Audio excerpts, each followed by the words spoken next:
Singer Chinmayi Sripada గురించి ప్రత్యేకంగా చెప్పనక్కర్లేదు. ఆమె ప్రొఫెషనల్ కంటే వివాదాల్లోనే ఎక్కువగా ఉంటారు. తాజాగా చిన్మయిపై గచ్చిబౌలి పోలీసులు కేసు నమోదు చేశారు. సీనియర్ నటి అన్నపూర్ణమ్మపై చిన్మయి వివాదాస్పద వ్యాఖ్యలు చేయడంతో కేసు నమోదైంది.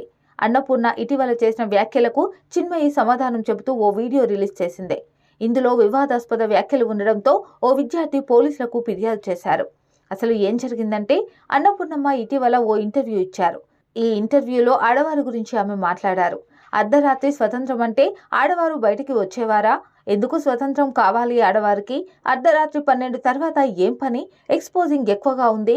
ఎప్పుడు ఎదుటివారిది తప్పని అనకూడదు, మనది కూడా కాస్త తప్పు ఉంటుంది అని అన్నారు. దీనిపై చిన్మయి స్పందించారు. ఇన్స్టాగ్రామ్లో వీడియో పోస్ట్ చేశారు. నేను అన్నపూర్ణమ్మకు పెద్ద ఫ్యాన్. ఇలా మాట్లాడడం గుండె పగిలిపోయింది. ఎమర్జెన్సీ వచ్చినప్పుడు లేడీ డాక్టర్, లేడీ నర్సు ఉండకూడదా? సూర్యోదయం తర్వాత, సూర్యాస్తమయం తర్వాత ఏదైనా జరగాల? సాయంత్రం 6 నుంచి ఉదయం 6 వరకు కేవలం మగవాళ్ళు మాత్రమే ఉంటారా? మహిళా రోగులతో వారే ఉంటారా? పిల్లలు కూడా అర్ధరాత్రి పుట్టకూడదు, ఎందుకంటే గైనకాలజిస్టులు కూడా ఉండరు కదా అని అన్నారు.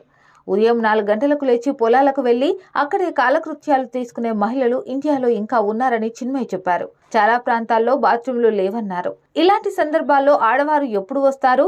వారిని ఎలా వేధించాలని మగవారు సిద్ధంగా ఉంటారని చెప్పారు. అత్యాచారాలు ప్రోత్సహిస్తున్నారని అన్నారు. చిన్మయి వీడియోపై నెటిజన్లు గట్టిగానే స్పందించారు. అన్నపూర్ణమ్మ చెప్పింది విచ్చలవిడిగా తిరిగే వారి గురించి అని ఓ నెటిజన్ కామెంట్ చేశారు.